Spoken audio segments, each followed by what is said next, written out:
ಹಾಗಾದ್ರೆ ಎಲ್ರಿಗೂ ನಮಸ್ಕಾರ. ಸೊ ಬಿಗ್ ಬಾಸ್ನ ಇವತ್ತಿನ ಎಪಿಸೋಡ್ ಹೇಗಿತ್ತು ಅಂತ ಕಮೆಂಟ್ ಬಾಕ್ಸಲ್ಲಿ ಕಮೆಂಟ್ ಮಾಡಿ. ಆ್ಯಂಡ್ ಸೊ ಏನು ಅನಿಸುತ್ತೆ ಸೊ ಈ ಒಂದು ಎಪಿಸೋಡ್ ನೋಡಿದ್ದಾದ್ಮೇಲೆ ನಿಮಗೆ ನಿಜವಾಗ್ಲೂ ನನಗೆ ಅನಿಸಿರೋದೇನು ಅಂತಂದರೆ ಒಂಥರ ಈ ಪುಡಿ ರೌಡಿಗಳನ್ನು ಬಿಗ್ ಬಾಸ್ ಮನೆ ಒಳಗಡೆಗೆ ಬಿಟ್ಟಿದ್ದಾರೆ ಅಂತ ಅನಿಸ್ತಿರೋವಂಥದ್ದು. ಸೊ ಇವಾಗ ಸುಮಾರು ಜನಕ್ಕೆ ಅನಿಸ್ತಿರ್ಬೋದು. ಸೊ ಗಿಲ್ಲಿ ಫ್ಯಾನ್ಸ್ಗಳಿಗೆ ಮುಖ್ಯವಾಗಿ ಸೊ ರಜತ್ ತುಂಬ ಚೆನ್ನಾಗಿ ಕೊಟ್ಟ, ಅವ್ರಿಗೆ ಕೌಂಟ್ರ್ ಕೊಟ್ಟ, ಹಾಗೆ ಕೊಟ್ಟ, ಹೀಗೆ ಕೊಟ್ಟ ಅಂತ.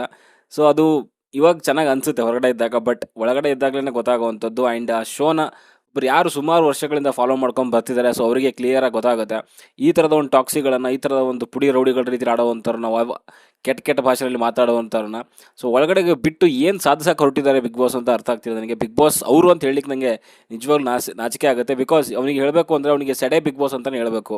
ಓಕೆ, ಕಿತ್ತೋಗಿರೋ ಹಲ್ಕಾ ಬಿಗ್ ಬಾಸ್ ಅಂತಲೇ ಹೇಳ್ಬೇಕು ನಾನು. ಓಕೆ, ಒಂದು ಚೆನ್ನಾಗಿ ನಡೀತಿರೋವಂಥ ಒಂದು ಶೋನಲ್ಲಿ ಸೊ ಈ ಥರ ಓಕೆ ಚೆನ್ನಾಗಿ ಅಂತಂದರೆ ಕೆಲವರು ಸೇಫ್ ಆಡ್ತಿದ್ದಾರೆ, ಒಪ್ಕೊತೀನಿ. ಬಟ್ ಈ ಥರದೊಂದು ಚೇಂಜ್ ತರೋವಂಥದ್ದು ನನಗೆ ಅಷ್ಟು ಖರಾಬಾಗಿದೆ ಅಂತಂದರೆ ಡಿಸಿಷನ್ ಇದು ಖಂಡಿತವಾಗ್ಲೂ ಖರಾಬಾಗಿದೆ. ಓಕೆ, ಅವ್ರಿಗೆ TRP ಸಿಗುತ್ತೆ, ಎಲ್ಲ ಸಿಗುತ್ತೆ, ಮಣ್ಣು ಎಲ್ಲ ಸಿಗುತ್ತೆ. ಬಟ್ ಯಾರು ಒಂದು ಬಿಗ್ ಬಾಸ್ನ ನಂಬ್ಕೊಂಡು ಹೋಗಿ ಒಂದು ಮರ್ಯಾದಸ್ಥದ ಫ್ಯಾಮ್ಲಿಯಿಂದ ಹೋಗಿದ್ದಾರೆ, ಸೊ ಅವರಿಗೆ ಕೆಟ್ಟ ಕೆಟ್ಟ ಪದಗಳು ಬಯಸ್ಕೊಳ್ಳುವಂಥದ್ದು ಏನು ದರ್ದು ಬಂದಿದೆ ಅವ್ರಿಗೆ.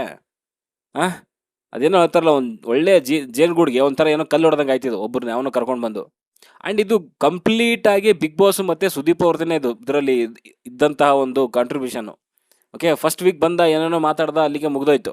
ಅದೊಂದು ಸೆಕೆಂಡ್ ವೀಕ್ ಸೇಫ್ ಆಡ್ದ. ಸೊ ಮೊನ್ನೆ ಬಂದು ಸುದೀಪ್ ಹೇಳ್ತಾರೆ, ಸೊ ಪ್ರೊವೋಕ್ ಮಾಡ್ತಾರೆ, ಚೀರ್ ಲೀಡರ್ ಆಗಿದೆಯಾ ನೀನೇನು, ಏನಕ್ಕೆ ಹೋಗಿದ್ಯಾ ಗೇಮ್ ಚೇಂಜ್ ಮಾಡಲಿಕ್ಕೆ ಅಂತ. ಸೊ ಗೇಮ್ ಚೇಂಜ್ ಮಾಡೋದು ಬಿಟ್ಬಿಟ್ಟು ಚೀರ್ ಲೀಡರ್ ಆಗಿದೆಯಾ ನೀನು ಯಾರಿಗೆ, ಗಿಲ್ಲಿಗೆ ಅಂತ. ಸೊ ಅಲ್ಲಿಂದ ಇವನು ಶುರು ಹಚ್ಕೊತಾನೆ ಪುಡಿ ರೌಡಿ ಥರ ಆಡಲಿಕ್ಕೆ.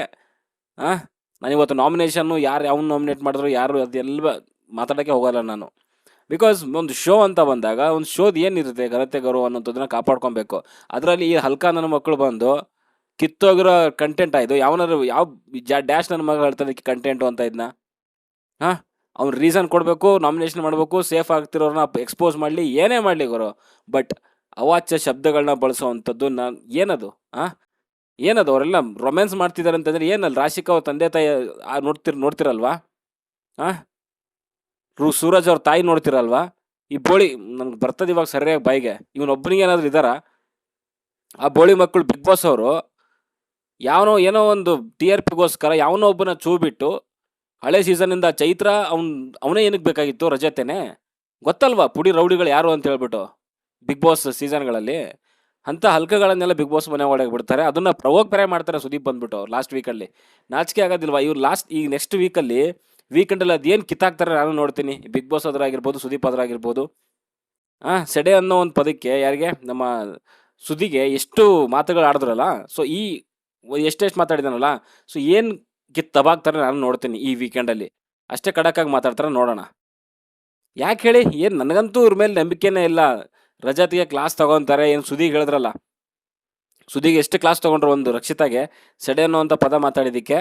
ಆ್ಯಂಡ್ ತಪ್ಪು ಅಂತ ಒಪ್ಕೊಂಡು ಆಮೇಲೆ ಆದರೂ ಕೂಡ ಯಾವ ರೇಂಜಿಗೆ ಅವನ್ನ ಬೈದರು ಅಂತಂದರೆ, ಸೊ ಇವಾಗ ಇವನು ಏನೇನು ಮಾತಾಡಿದ್ದಾನೆ, ನನ್ನ ಮಗನೇ ಅನ್ನೋವಂಥದ್ದು, ತಿಕ ಅನ್ನುವಂಥದ್ದು, ಸೆಡೆ ಅನ್ನುವಂಥದ್ದು, ಅಶ್ವಿನಿಗೆ ಮುದುಕಿ ಅಂದಿರೋವಂಥದ್ದು. ಆ್ಯಂಡ್ ಅದರಲ್ಲೂ ಮುಖ್ಯವಾಗಿ ರಾಶಿಕಾ ಆ್ಯಂಡ್ ಸೂರಜ್ ಅಂತ ಬಂದಾಗ ಇಬ್ಬರು ರೊಮ್ಯಾನ್ಸ್ ಮಾಡ್ಕೊಂಡು ಕೂತ್ಕೊತೀರಾ ಅನ್ನೋವಂಥದ್ದು. ಇದು ಅಂತೂ ನಿಜವಾಗ್ಲೂ ವರ್ಸ್ಟ್ ಆ್ಯಂಡ್ ವರ್ಸ್ಟ್. ಆ ಬಿಗ್ ಬಾಸ್ ಬೋಳಿ ಮಕ್ಕಳಿಗೆ ಚಪ್ಪಲಿ ತೊಗೊಂಡು ಹೊಡಿಬೇಕು ಫಸ್ಟ್ ಆಫ್ ಆಲು. ಸುದೀಪ್ ಅವ್ರಿಗೂ ಕೂಡ ಒಂಚೂರು ಬುದ್ಧಿ ಇಲ್ಲ. ಆ ರಾಶಿಕಾ ಆ್ಯಂಡ್ ಸೂರಜ್ ಬಗ್ಗೆ ಇಲ್ಲೇ ಇರೋವಂಥದ್ದನ್ನೆಲ್ಲ ಸುಮ್ಮನೆ ಹಚ್ಚಿಡ್ತಿದ್ದಾರೆ. 3 ಗಂಟೆವರೆಗೂ ಮಾತಾಡಿದ್ರು ಅಂತಲೇ ಇಟ್ಕೊಳ್ಳೋಣ. ಏನ್ರಿ ಮಾಡಿದ್ದಾರೆ ಅಂಥದ್ದವರು? ಹಂಗೇನಾದರೂ ಮಾಡಿದರೆ ಅವ್ರಿಬ್ಬರನ್ನ ಶೋಯಿಂದ ಆಚೆ ಹಾಕಿ. ಅದನ್ನೆಲ್ಲ ಬಿಟ್ಟು ಇಡೀ ಒಂದು ಕರ್ನಾಟಕದ ಮುಂದೆ ನೀವು ಇಬ್ಬರು ಹಂಗೆ ಮಾಡ್ತಿದ್ರ, ಹಿಂಗೆ ಮಾಡ್ತಿದ್ರ, ಅದನ್ನು ಕಡಿಮೆ ಮಾಡ್ಕೊಬೇಕು. ಏನು ಮಾಡಿದ್ದಾರೆ ಅಂತ ಅಷ್ಟೊಂದು ಏನಕ್ಕೆ ಟಾರ್ಗೆಟ್ ಮಾಡ್ತಿದ್ದೀರಾ? ಅದನ್ನೆಲ್ಲ ಕೇಳಿಸ್ಕೊಂಡೆಂತ ಈ ಸೆಡೆ ಬಂದು ಸೊ ಇಲ್ಲಿ ರೊಮ್ಯಾನ್ಸ್ ಮಾಡ್ತಿದ್ದೀರಾ ನೀವು ಅಂತ ಹೇಳ್ತಾನೆ. ಅಂದರೆ ಏನು ಅರ್ಥ ಮಾಡ್ಕೊಬೇಕು ಅವ್ರ ಫ್ಯಾಮಿಲಿಯವರು, ಅಥವಾ ಮುಂದೆ ಮದುವೆ ಆಗೋವಂಥವ್ರು ಏನು ಅನ್ಕೊಬೇಕು ಅವ್ರಿಗೆ? ಅದು ಹುಡುಗಿ ಆದ್ರಾಗಿರ್ಬೋದು, ಹುಡುಗ ಆದ್ರಾಗಿರ್ಬೋದು. ಈ ರೀತಿಯ ಒಂದು ಅಲಿಗೇಷನ್ ಮಾಡುವಂಥದ್ದು ಎಷ್ಟು ಸರಿ? ಬಿಗ್ ಬಾಸ್ ಬಾಯಿಗೇನು ಗೂಟ ಮಡಿಕೊಂಡಿದ್ನ ಅವಾಗ ಹೇಳಲಿಕ್ಕೆ, ಹಾಗೆಲ್ಲ ಮಾತಾಡಬಾರ್ದು ನೀವು ಅಂತೇಳಿ. ಆ ಬಿಗ್ ಬಾಸ್ ಬೋಳಿ ಮಗನೇ ಎಲ್ಲೋ ಹೋಗಿ ಅಲ್ಲಿ ಯಾವನ ವಿಲನ್ ಕೈನಲ್ಲಿ ಸಿಗಾಕೋಣವನಂತೆ. ಈ ನಾಟಕಗಳು ಬೇರೆ ನಾಟಕ ಆಡ್ತಾರೆ ಇವರು. ಅವ್ನು ವಿಲನ್ ಬೇರೆ ಅಂತೆ, ಬಿಗ್ ಬಾಸ್ ಬೇರೆ ಅಂತೆ. ವಿಲನ್ ಮುಖವಾಡದಲ್ಲಿರುವಂಥ ಬಿಗ್ ಬಾಸ್ ಅವನು. ನನ್ನ ಮಕ್ಕಳಿಗೆ ಹೇಳ್ತೀರಾ? ಓಕೆ, ಒಂದು ಶೋ ಒಬ್ಬರ ವ್ಯಕ್ತಿಯ ಒಂದು ಮರ್ಯಾದೆ, ರೆಸ್ಪೆಕ್ಟ್ ಅದಕ್ಕಿಂತ ದೊಡ್ಡದೇನಲ್ಲ. ಅಷ್ಟೊಂದು ಜನರ ಒಂದು ಮರ್ಯಾದೆ ಹೋಗ್ತಿದೆ ಅಂತಂದಾಗ ಅಲ್ಲಿ ಬಿಗ್ ಬಾಸ್ ಅವ್ನು ಬಂದ್ಬಿಟ್ಟು ಇಂಟರ್ಫಿಯರ್ ಆಗಿ ಇದನ್ನು ಸರಿ ಮಾಡಬೇಕು. ಅವ್ನು ಸುದೀಪ್ ಅವ್ರಿಗೋಸ್ಕರ ಬೇರೆ ಕಾಯ್ಕೊಂಡು ಕೂತ್ಕೊಂತಾರೆ ಅಲ್ಲಿ ವೀಕೆಂಡ್ ಬರೋಗಂಟ. ಆಲ್ರೆಡಿ 12 ಆಗೋಗಿರುತ್ತೆ ಅಲ್ಲಿ ಗಂಟನೂ. ಅವಾಗ ಬಂದು ಅವ್ರೇನು ಅಲ್ಲಿ ಸರಿ ಮಾಡುವಂಥದ್ದು? ಅವ್ರು ಪಂಚಾಯತಿ ನೆಟ್ಟಿಗೆ ನಡೆಸ್ತಾರ ಅವರು? ಅವ್ರಿಗೆ ಯಾವ ವಿಷಯ ಬೇಕು ಅಷ್ಟು ಮಾತ್ರ ನಡೆಸ್ತಾರೆ. ಅವ್ರಿಗೇನಾದರೂ ಕರೆಕ್ಟಾಗಿ ರೆಸ್ಟ್ ಇಲ್ಲ ಅಂತಂದರೆ ಸುಮ್ಮನೆ ಟೈಮ್ ಪಾಸ್ಗೋಸ್ಕರ ಬಂದು ವೀಕೆಂಡಲ್ಲಿ ಪಂಚಾಯತಿ ಮಾಡ್ಕೊಂಡು ಹೋಗ್ತಾರೆ. ಲಾಸ್ಟ್ ವೀಕೆಂಡ್ ಅದೇ ಆಗಿತ್ತು.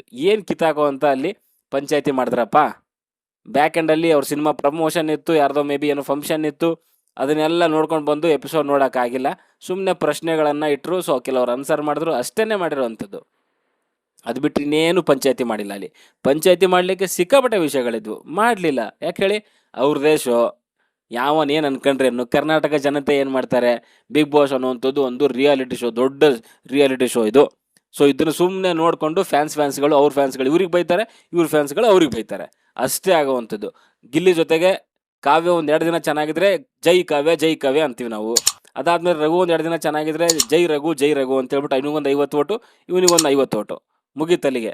ಒಂದು ದಿನ ಏನಾದರೂ ರಘು ಬೈದ್ರೆ ಸೊ ರಘುಗೆ ಮತ್ತೆ ತಿರ್ಗಾ ಬೈತೀವಿ. ರಘು ಗಿಲ್ಲಿ ಜೊತೆಗೆ ಚೆನ್ನಾಗಿಲ್ಲ ಅಂದಾಗ ರಘುಗೆ ಬೈತೀವಿ, ಕಾವ್ಯ ಗಿಲ್ಲಿ ಜೊತೆ ಚೆನ್ನಾಗಿಲ್ಲ ಅಂದರೆ ಕಾವ್ಯಗೆ ಬೈತೀವಿ. ಇಷ್ಟೇ ಆಗ್ತಿರೋವಂಥದ್ದು, ಎತ್ಕಟ್ಟೋವಂಥದ್ದು, ಕಿತ್ತಾಡುವಂಥದ್ದು, ಅಷ್ಟೇ ಆಗೋದು ನಮ್ಮ ಜನಗಳ ಕೈಯಿಂದ, ನಮ್ಮ ಕಡೆಯಿಂದ. ಇನ್ಕ್ಲೂಡಿಂಗ್ ನಾನು ಕೂಡ ಹಂಗೆ ಅಂತ ಅನ್ಕೊಂಬಿಡಿ. ಬೇಕಾದ್ರೆ ನಾನೇನು ದೊಡ್ಡ ಸಾಚೆ ಅಂತ ಹೇಳ್ತಾ ಇಲ್ಲ. ಇವಾಗ ರಜತ್ ಚೆನ್ನಾಗಿದ್ದಾನೆ, ಎಲ್ಲರೂ ಕೂಡ ರಜತ್ ಚೆನ್ನಾಗಿ ಕೊಟ್ಟ, ಆ ಗ್ಯಾಂಗಿಗೆ ಈ ಗ್ಯಾಂಗಿಗೆ ಅಂತ ಹೇಳ್ತೀವಿ. ಬಟ್ ಇದೇ ರಜತ್ ಏನಾದರೂ ನಾಳೆ ಗಿಲ್ಲಿ ವಿರುದ್ಧ ನಿಂತ್ಕೊಂಡ್ರೆ ಸೊ ಅವಾಗೆಲ್ಲರೂ ಕೂಡ ಅಲ್ಲಿ ಗಿಲ್ಲಿ ಫ್ಯಾನ್ಸ್ಗಳು ನಾವುಗಳು ಏನು ಮಾಡ್ತೀವಿ, ರಜತಿಗೆ ಬೈಯಕ್ಕೆ ಸ್ಟಾರ್ಟ್ ಮಾಡ್ತೀವಿ. ಇದೆಲ್ಲದ್ರ ಮಧ್ಯೆ ಎಲ್ಲರಿಗೂ ಕೂಡ ಒಂದು ವ್ಯಕ್ತಿತ್ವ ಅನ್ನುವಂಥದ್ದಿದೆ, ಎಲ್ಲರಿಗೂ ಕೂಡ ಒಂದು ಅಂದರೆ ಸ್ವಾಭಿಮಾನ ಅನ್ನುವಂಥದ್ದಿದೆ. ಆ ಸ್ವಾಭಿಮಾನ ಅಂತ ಬಂದಾಗ ಶೋ ಯಾವ ಡ್ಯಾಶ್ಗೂ ಸಮ ಅಲ್ಲ ಅದು ಶೋ ಅನ್ನುವಂಥದ್ದು. ಆಮೇಲೆ ಈ ಬಿಗ್ ಬಾಸ್ ಶೋ ಅಂತ ಏನಿದೆಯಲ್ಲ, ಸೊ ಮುಂಚೆ ಇದ್ದಂಥ ಒಂದು ಆ ರೆಸ್ಪೆಕ್ಟ್ ಆ ಶೋ ಮೇಲೆ ದೇವರಣೆಗೂ ಇಲ್ಲ. ಅಂತ ಕಿತ್ತೋಗಿರೋ ಒಂಥರ ಇದು ಮರ್ಯಾದಸ್ತರು ಹೋಗದೇ ಇರೋವಂಥ ಶೋ ಆಗೋಗಿದೆ ಅದು. ಅಲ್ಲಿ ಯಾರು ಹೋಗ್ತಾರೆ, ಮರ್ಯಾದೆ ಕಳ್ಕೊಂಡೇ ಬರ್ಬೇಕಲ್ಲಿ. ವ್ಯಕ್ತಿತ್ವಗಳ ಆಟ ಅಂತೂ ಖಂಡಿತವಾಗ್ಲೂ ಅಲ್ವೇ ಅಲ್ಲ ಅದು. ಓನ್ಲಿ TRP ಆಟ ಅಷ್ಟೇ ಅಲ್ಲಿ. ವ್ಯಕ್ತಿತ್ವ ಆಟ ಅಂತ ಎಂತೆಂಥ ವ್ಯಕ್ತಿತ್ವಗಳು ಬಂದು ಹೋಗಿದೆ ಬಿಗ್ ಬಾಸ್ ಮನೆಗೆ. ಅಂಥ ವ್ಯಕ್ತಿತ್ವಗಳು ಗೆದ್ದಿಲ್ಲ ಅಂತಂದರೆ ಇನ್ನು ಯಾವ ಡ್ಯಾಶ್ ವ್ಯಕ್ತಿತ್ವ ಶೋ ಇದು? ಇಂಥ ಕಿತ್ತೋಗಿರೋ ಹಲ್ಕಗಳ ಮಧ್ಯೆ ಕೆಲವರು ಹೋರಾಡಿ ಅಲ್ಲಿ ಅವ್ರನ್ನ ಕೌಂಟ್ರ್ ಕೊಟ್ಟು ಗೆದ್ದಂಥವ್ರು ಇದ್ದಾರೆ. ಅವ್ರ ಮೇಲೆ ಸಿಕ್ಕಾಪಟ್ಟೆ ಗೌರವ ಇದೆ ನನಗೆ. ನಮ್ಮ ಹನುಮಂತ ಆದರೂ ಆಗಿರ್ಬೋದು, ಸೊ ಅದಕ್ಕಿಂತ ಮುಂಚೆ ಕಾರ್ತಿಕ್ ಆದರೂ ಆಗಿರ್ಬೋದು, ಸೊ ಅವ್ರ ಮೇಲೆ ಸಿಕ್ಕಾಪಟ್ಟೆ ಗೌರವ ಇದೆ. ಬಟ್ ಅಷ್ಟು ಪೇಷನ್ಸ್ ಎಲ್ಲರೂ ಕೂಡ ಇರಬೇಕಲ್ಲ. ಇಂಥ ಪುಡಿ ರೌಡಿಗೆ ನನ್ನ ಪ್ರಕಾರ ನಮ್ಮ ಹನುಮಂತನೇ ಕರೆಕ್ಟ್ ಆಗಿದ್ದ. ಆ ಥರ ಕಂಟೆಸ್ಟೆಂಟ್ ಬೇಕಾಗಿತ್ತು ಬಿಗ್ ಬಾಸ್ ಮನೆಗೆ. ಅವನು ಯಾವ ರೀತಿಯಲ್ಲಿ ಯಾವ ಒಂದು ಟೈಮಲ್ಲಿ ಏನು ಕೌಂಟ್ರ್ ಕೊಡಬೇಕಾಗಿತ್ತು, ಎಷ್ಟು ಕೊಡಬೇಕಾಗಿತ್ತು ಅಷ್ಟು ಕರೆಕ್ಟಾಗಿ ಕೊಡ್ತಿದ್ದ. ನಂಗೆ ನಿಜವಾಗ್ಲೂ ಇವತ್ತು ಅವ್ನು ಅಷ್ಟೊಂದೆಲ್ಲ ಎಗರಾಡ್ತಿದ್ದಾನೆ ರಜತು, ನನಗೆ ನೆನಪಾಗಿದ್ದೇನೆ ಹನುಮಂತ. ಅಂಥವ್ರೇ ಬೇಕು ಇವರಿಗೆ. ಓಕೆ, ಅಂಥವ್ರು ಇಲ್ಲ ಅಂತಂದರೆ ಆಗಲ್ಲ.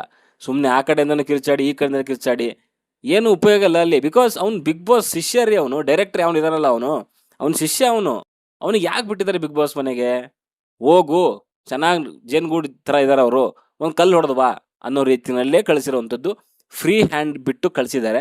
ಮೊನ್ನೆ ಸುದೀಪ್ ಅವರು ಕೂಡ ಇಂಡೈರೆಕ್ಟಾಗಿ ಅವನಿಗೆ ಈ ಹೋಗಿ ಏನಾದರೂ ಮಾಡೋ ಮರಯ್ಯ, ಒಳಗಡೆ ಹೋಗಿದ್ಯಾ, ನಿನಗೆ ಅಷ್ಟು ಪೇಮೆಂಟ್ ಕೊಟ್ಟು ಕಳಿಸ್ತಾ ಇದ್ದೀವಿ, ಏನಾದರೂ ಒಂಚೂರು ಬೆಂಕಿ ಹಚ್ಚು ಅನ್ನೋದಕ್ಕೋಸ್ಕರನೇ ಇಲ್ಲೇ ಇರೋವಂಥ ಪದಗಳೆಲ್ಲ ಮಾತಾಡ್ತೀನಿ. ನಾನು ಇವಾಗ ರಜತ್ ಹೇಳ್ತಾ ಇದ್ದೀನಿ ಗೊತ್ತಾ, ಅವ್ನು ಕೆಲವ್ರನ್ನ ನಾಮಿನೇಟ್ ಮಾಡ್ದ, ರೀಸನ್ಗಳು ಕೊಟ್ಟ, ವಾದ ಮಾಡ್ದ, ಪ್ರತಿವಾದ ಮಾಡ್ದ, ಏನೂ ಪ್ರಾಬ್ಲಮ್ ಇಲ್ಲ. ಪದ ಬಳಕೆ ಅಷ್ಟೇ. ನೀನು ಯಾವನ ವಿರುದ್ಧವಾಗಿ ಪದ ಬಳಕೆ ಮಾಡಿದಾನಲ್ಲ, ಅವ್ರಿಗೂ ಕೂಡ ಒಂದು ಫ್ಯಾಮಿಲಿ ಇದೆ. ಲಾಸ್ಟ್ ಸೀಸನಲ್ಲೂ ಕೂಡ ಅಷ್ಟೇ, ಸ್ಟಾರ್ಟಿಂಗಲ್ಲಿ ಬಂದ ತಕ್ಷಣ ಅಲ್ಲಿ ಸುರೇಶ್ಗೆ ಏನೇನು ಮಾತಾಡ್ದ ಅವನು, ಸೆಡೆ, ನನ್ನ ಮಗನೇ, ಇವಾಗಲೂ ಸೇಮ್ ಅದೇ ಆಗ್ತಿರೋವಂಥದ್ದು. ಈ ಥರದ ಮಾತುಗಳು ಆಡ್ಬೋದಾ? ನೀವು ಹೇಳ್ಬೋದು ಅಶ್ವಿನಿ ಕೂಡ ಮಾತಾಡಿದರೆ ಗುರು ಹಾಗೆ ಹೀಗೆ ಅಂತ. ಸ್ಟಾರ್ಟಿಂಗ್ ಯಾರು ಏನು ಅನ್ನುವಂಥದ್ದು ಎಲ್ಲರೂ ಕೂಡ ಗೊತ್ತಿದೆ. ರಜತ್ ಕ್ಯಾರೆಕ್ಟರ್ ಏನು, ಹೊರಗಡೆ ಏನಿದೆ, ಎಲ್ಲನೂ ಪ್ರತಿಯೊಂದು ಕೂಡ ಗೊತ್ತಿದೆ ನಮಗೆ. ಹೊರಗಡೆ ಹೋದ್ಮೇಲೆ ನಾನು ಕರ್ಚೀಫ್ ರೀತಿಯಲ್ಲಿ ಮಡಚಿಟ್ಬಿಟ್ಟು ಜೇಬಲ್ಲಿ ಮಡಿಕೊಂಡ್ಬಿಡ್ತೀನಿ, ಹಂಗೆ ಹಿಂಗೆ ರೋಪ್ ಹಾಕುವಂಥದ್ದು. ಅಂಥ ಪುರುಡಿ ರೌಡಿಗಳನ್ನೆಲ್ಲ ತಂದು ಬಿಗ್ ಬಾಸ್ ಮನೆ ಒಳಗಡೆಗೆ ಬಿಡ್ತಾನೆ ಅಂತಂದರೆ ಈ ಕಿತ್ತೋಗಿರೋ ಹಲ್ಕ ಬಿಗ್ ಬಾಸ್ ಶೋ ಅನ್ನುವಂಥದ್ದು ಮರ್ಯಾದಸ್ಥರ ಕುಟುಂಬದಲ್ಲಿರುವಂಥವ್ರಿಗೆ ಅಲ್ಲ ಅದು. ಅದರಲ್ಲಿ ಯಾರೋ ಒಬ್ಬರು ಮರ್ಯಾದಸ್ಥರು ಬಂದರು ಅಂದರೂ ಕೂಡ ಅವರನ್ನು ಸರ್ವೈವ್ ಆಗಿ ಅದೇ ಮರ್ಯಾದೆನ ಇಟ್ಕೊಂಡು ಅದೇ ರೆಸ್ಪೆಕ್ಟ್ನ ಗೌರವನ ಕಾಪಾಡಿಕೊಂಡು ಬಿಗ್ ಬಾಸ್ ಮನೆಯಿಂದ ಆಚೆ ಹೋದರೆ ಅವನಂಥ ಒಂದು ಇಂಟೆಲಿಜೆಂಟ್ ಯಾರೂ ಇಲ್ಲ ಅಂತ ನನಗನ್ಸುತ್ತೆ. ಸೊ ಆ ಥರ ಇದ್ದರೆ ಬರ್ಬೋದು, ಇಲ್ಲ ಅಂತಂದರೆ ನನ್ನ ಪ್ರಕಾರ ಬಿಗ್ ಬಾಸ್ ಬರೋವಂಥದ್ದು ಡೆಡ್ ವೇಸ್ಟ್. ಇದರಲ್ಲಿ ಏನು ಉಪಯೋಗ ಇಲ್ಲ. ಆಮೇಲೆ ಬಿಗ್ ಬಾಸ್ ಮನೆಗೆ ಬಂದರೆ ನಮಗೆ ಅವಕಾಶ ಸಿಗ್ಬೋದು ಸಿನಿಮಾದಲ್ಲಿ, ಧಾರಾವಾಹಿಗಳಲ್ಲಿ, ಹಾಗೆ ಹೀಗೆ ಅಂತೆಲ್ಲ ಸುಮಾರು ಜನಕ್ಕೆ ಅದೊಂದು ಭ್ರಮೆ ಇದೆ. ಬಿಗ್ ಬಾಸ್ ಶೋಯಿಂದ ಆಚೆ ಹೋದಂಥವ್ರು ಸುಮಾರು ಜನ ಏನು ಕೆಲಸ ಇಲ್ಲದೇ ಸುಮ್ಮನೆ ತಂಪಡಿತಾವ್ ಏನೇನೋ ಮಾಡ್ಕೊಂಡಿದ್ದಾರೆ. ಸಂಗೀತ ಏನು ಮಾಡ್ತಿದ್ದಾಳೆ, ನಮ್ಮ ಕಾರ್ತಿಕ್ ಏನು ಮಾಡ್ತಿದ್ದಾನೆ, ವಿನಯ್ ಗೌಡ ಒಂದು 2-3 ಚಾನ್ಸ್ ಸಿಕ್ಕಿದೆ ಇವಾಗ.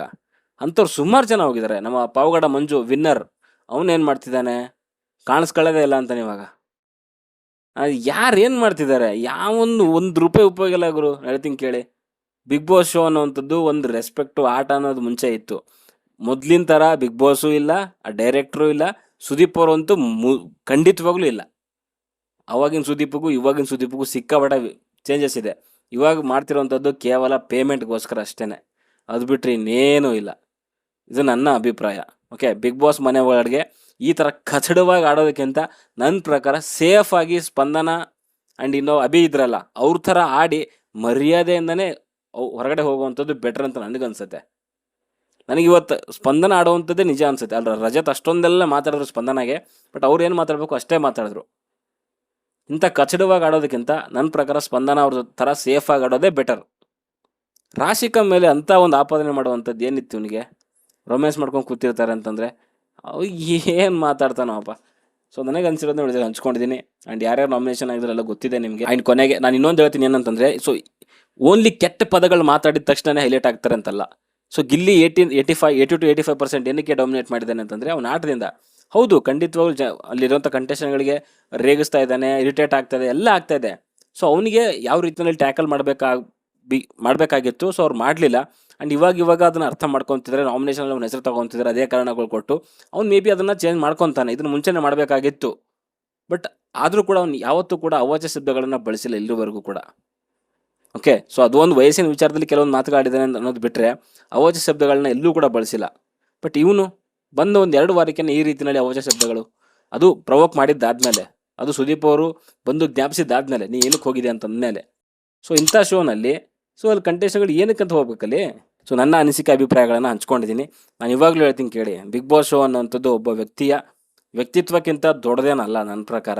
ಸೊ ಅಂಥ ಒಂದು ಶೋನಲ್ಲಿ ಒಳ್ಳೆಯ ವ್ಯಕ್ತಿತ್ವಗಳಿಗೆ ಹೋಗದೇ ಇರೋವಂಥದ್ದೇ ಬೆಸ್ಟು ಅಂತ ನನಗನ್ಸುತ್ತೆ. ಓಕೆ, ಸೊ ನಿಮ್ಮ ಅನಿಸಿಕೆ ಅಭಿಪ್ರಾಯ ಕಮೆಂಟ್ ಬಾಕ್ಸಲ್ಲಿ ತಿಳಿಸಿ. ಬಾಯ್.